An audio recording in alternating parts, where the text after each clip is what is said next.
ఈరోజు ఈ పత్రికా సమావేశం ప్రత్యేకంగా పెడతా ఉన్నాం. పెద్దలు వేమన గారు ఎప్పుడో చెప్పినారు, అల్పుడెప్పుడు పలుకు ఆడంబరముగాను, సజ్జనుండు పలుకు చల్లగాను, కంచు మోగినట్లు కనకంబు మోగున, విశ్వదాభిరామ వినుర వేమ. అంటే ఎప్పుడో ఈరోజు కాదు, చరిత్రలో మీరు ఎన్ని చూసినా ఒకటి వాస్తవం, ఎప్పుడైనా సరే చెల్లని నాణానికి చెల్లని రూపాయికి గీతలు ఎక్కువ అన్నట్టు పనిచేయడం చేతగానోళ్ళే ఎక్కువ మాట్లాడతారు, చాలా చిల్లరగా మాట్లాడతారు. అది ఇవాళ మన కర్మ కొద్దీ ఇక్కడ కనబడతా ఉంది తెలంగాణలో. ఒక అల్పుడు, నేను అల్పుడు అంటుంటే మళ్ళీ వేరే అనుకోకండి, వేమన గారు చెప్పిందే చెప్తున్నాం. ఒక అల్పుడు, ఎన్టీ రామారావు గారు చెప్పినట్టు ఒక అంగుష్ట మాత్రుడు, ఒక తుచ్చుడు ఈరోజు ఈ రాష్ట్రానికి ముఖ్యమంత్రిగా ఉండడం అనేది ఈ రాష్ట్ర ప్రజల దురదృష్టం, ఈ రాష్ట్రం యొక్క దురదృష్టం. కానీ ఎంతటి అల్పుడైనా ఎంతటి తుచ్చుడైనా నిజానికి నేను దరిద్రుణ్ణి అని మెడలో బోర్డు వేసుకుని తిరగడు. కానీ రేవంత్ రెడ్డి గారి స్పెషాలిటీ ఏంటంటే ఆయన మైకు ముందే మాట్లాడుతూ ఉంటాడు. మైకు ముంగట్నే నోటికి వచ్చినట్టుగా దివాలా తీశాము. ఒకసారి కాదు, ఇది 2.5 సంవత్సరాల్లో ఒకసారి ఎయిడ్స్ రోగి అంటాడు తెలంగాణని, ఇంకోసారి క్యాన్సర్ పేషెంట్ అంటాడు. ఇక దివాలా తీసిందని మాట్లాడిన దివాలా కోరు మాటలకైతే లెక్కనే లేదు. అది చూసిన తర్వాతనే బాధ అనిపించింది. వాస్తవం ఏంటంటే ఇంతటి భావదారిద్ర్యం, ఇంటలెక్చువల్ బ్యాంక్రప్ట్సీ బహుశా దేశ చరిత్రలో ఏ ముఖ్యమంత్రిలో కూడా ఎన్నడూ చూసి ఉండం. అయ్యా మీరు మీ అదృష్టం బాగుంది, జాక్పాట్ కొట్టారు, ప్రజలు మార్పు అని మీరు చెప్పిన డైలాగులు విశ్వసించారు, మీకు అవకాశం ఇచ్చారు. 50% మీ పరిపాలన 30 నెలలు అయిపోయింది. 50% మీకు ఇచ్చిన అవకాశం అయిపోయింది.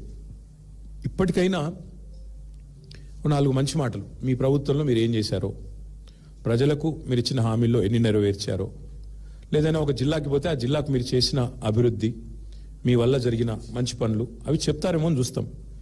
కానీ ఇంత ఇంటెలెక్చువల్ బ్యాంక్రప్ట్నెస్, ఇంత భావదారిద్ర్యం, రాజకీయ భావదారిద్ర్యం, ఇంత విచిత్రమైన పరిస్థితి బహుశా భారతదేశంలో ఏ రాష్ట్రంలో ఏ నాయకుడు, ఎంతో మందిని చూసాం, ముఖ్యమంత్రుల్ని, ప్రధానమంత్రుల్ని, కానీ ఎవరిలో ఇంతటి భావదారిద్ర్యం ఏమైతే చూడలేదు. కూర్చున్న అదంటే చూడండి, తింటున్న పల్లెంలోనే మనుబోసుకున్నట్టు, తింటున్న అన్నంలోనే ఉంచినట్టు, నువ్వు నడుపుతున్న రాష్ట్రాన్ని తిట్టడం ఏం దరిద్రం? అది నాకు అర్థం కాదు. నీవే కదా ప్రభుత్వానికి అధినేత, నువ్వు రాష్ట్రానికి ముఖ్యమంత్రి, నువ్వు. సరే, ఇంకా ఎన్ని రోజులు ఆ విషయం చెప్పే పని మాకైతే అర్థం కావట్లేదు. నేను ఆయన మాట్లాడిన మాటలు, ఢిల్లీకి పోతే ఇజ్జత్ లేదు, ఆయనే చెప్తాడు ఢిల్లీకి పోతే అక్కడ గౌరవం లేదు, ఇజ్జత్ లేదు అని. మరి 72 సార్లు ఎందుకు పోతున్నావు? ఏ ముఖ్యమంత్రి ఇంతవరకు సాధించిన రికార్డు నువ్వే సృష్టించినావు. 30 నెలల్లో 72 సార్లు అంటే సగటున నెలకు కనీసం 2.5 సార్లు ఢిల్లీకి పోతా ఉన్నావు. ఎవరు రమ్మంటున్నారు నేను? మరడా ఎందుకు పోతున్నావు? ఢిల్లీలో ఎగ్జాక్ట్ లేకపోతే ఎందుకు పోతున్నావు అని అడుగుతా ఉన్నా. వాస్తవానికి నిన్న రేవంత్ రెడ్డి గారు ఎన్ని చెప్పినా ఒకటి వాస్తవం. నా తెలంగాణ కోటి రతనాల వీణ అని దాశరథి గారు ఏదైతే ఆనాడు నిజామాబాద్ జైలు గోడల మీద రాశారో, అలాంటి తెలంగాణ కోటి రతనాల వీణ మాత్రమే కాదు, ఇప్పుడే మా శ్రీనివాస్ యాదవ్ గారు చూపెడుతున్నారు, 1 కోటి ఎకరాల మాగాని అని చెప్పి, మాగాణం అని చెప్పి రుజువు చేసింది కేసీఆర్ గారి నాయకత్వం. దానికి సాక్ష్యం ఇది. నేనేది ముఖ్యమంత్రి గారి లాగా నోరేసుకొని ఊరికైనా లెక్కలు లేకుండా పత్రాలు లేకుండా మాట్లాడలేదు. This is statistics from government, Telangana Markfed నుంచి, తెలంగాణ ప్రభుత్వ వెబ్సైట్ నుంచే తీసుకుని, directorate of economics and statistics మీరు చూడొచ్చు. 2014-15లో మన రాష్ట్రంలో మొత్తం ఆ రోజు ఎన్ని హెక్టార్లలో సాగు అయ్యేది అంటే 26,13,000 హెక్టార్లు మాత్రమే. 14-15 అంటే తెలంగాణ వచ్చిన రోజు, కేసీఆర్ గారు గద్దెనెక్కిన రోజు.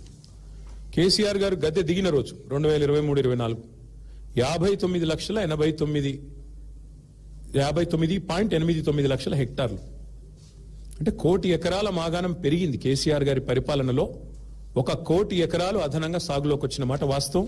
ఇక దానికి ప్రతిఫలంగా ఏముంటుంది మీకు? సహజంగా పంటల ఉత్పత్తి ఎంత పెరిగింది చూడొచ్చు. మీదంతా అఫీషియల్ స్టాటిస్టిక్స్. తెలంగాణ వచ్చినాడు, కేసీఆర్ ప్రభుత్వం వచ్చినాడు, ఆ రోజు కేవలం 24,29,000 మెట్రిక్ టన్నులు ఆ రోజుల్లో ఇది మార్క్ఫెడ్ ఇది లెక్క. మరి ఆ రోజు ఉత్పత్తి అవుతే దిగిపోయిన నాడు ఎంత, మళ్ళీ మోర్ దెన్ డబుల్. ఇవన్నీ కూడా మీకు ఇస్తాను, చూసుకోవచ్చు. సీజన్ వైజ్ ఎంత పెరిగింది, సాగు ఎంత విస్తీర్ణం జరిగింది, ఎంత పెరిగింది, పంటల ఉత్పత్తి ఎట్లా పెరిగింది, ఇవన్నీ లెక్కలతో సహా మాట్లాడతాం. పరిస్థితి ఇట్లా ఉంటే రేవంత్ రెడ్డి గారు మరి ఎందుకు ఇట్లా మాట్లాడుతున్నారు, ఎందుకు పదే పదే పదే పదే తెలంగాణ రాష్ట్రాన్ని అవమానిస్తున్నారు మాకు అర్థం కావట్లేదు. అసలు ఢిల్లీకి ఎవరు రమ్మన్నారు నిన్ను, ఎవరు బతిమలాడుతున్నారు ఢిల్లీకి రానాయనా, నిన్ను ఇక్కడే ఉండు, 2.5 ఏళ్ళు ఇక్కడే ఉండి పరిపాలించు, ఆ మూటలు మోయకుండా లుచ్చా మాటలు మాట్లాడకుండా మాట్లాడు, మంచి మాటలు మాట్లాడి 1,000 కోట్ల రూపాయలు ఢిల్లీలో సమర్పించుకోకుండా ఇక్కడే ఉండి మాట్లాడు. ఇంకా చండాలమైన మాట, తెలంగాణ వాళ్ళు అనగానే అసహించుకుంటున్నట ఆయన అంటున్నాడు. నిన్న తెలంగాణ వాళ్ళు అనగానే అసహించుకుంటున్నారు. అసహించుకునేది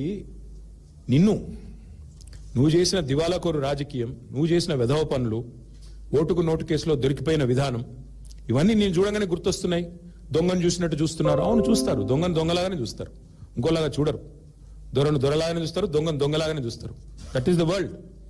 ఇవాళ వాస్తవం ఏంటి అంటే తెలంగాణను చూసి ముక్కున వేలేసుకుంటున్నారు, తెలంగాణను చూసి ఆశ్చర్యపోతున్నారు. కేంద్రం సహకరించకపోయినా, ఎట్లా తెలంగాణ వాళ్ళు ఒక జాతీయ ప్రాజెక్ట్ ఇవ్వకపోయినా ఇంత సాగు విస్తీర్ణం ఎట్లా పెరిగింది, ఇన్ని పంటలు ఎట్లా అద్భుతంగా పండిస్తున్నారు తెలంగాణ రైతులు, ఏం మ్యాజిక్ చేసింది తెలంగాణ. పీయూష్ గోయల్ మాటలు చెప్పాలంటే క్యా చమత్కార్ కరే భయ్ తుమ్ లోగ్ అన్నాడు. అది ఇవాళ తెలంగాణను చూసి దేశం ఆశ్చర్యపోతున్న తీరు. అసలు కేంద్రం సహకరించనే లేదు మేము 10 ఏళ్ళుంటే.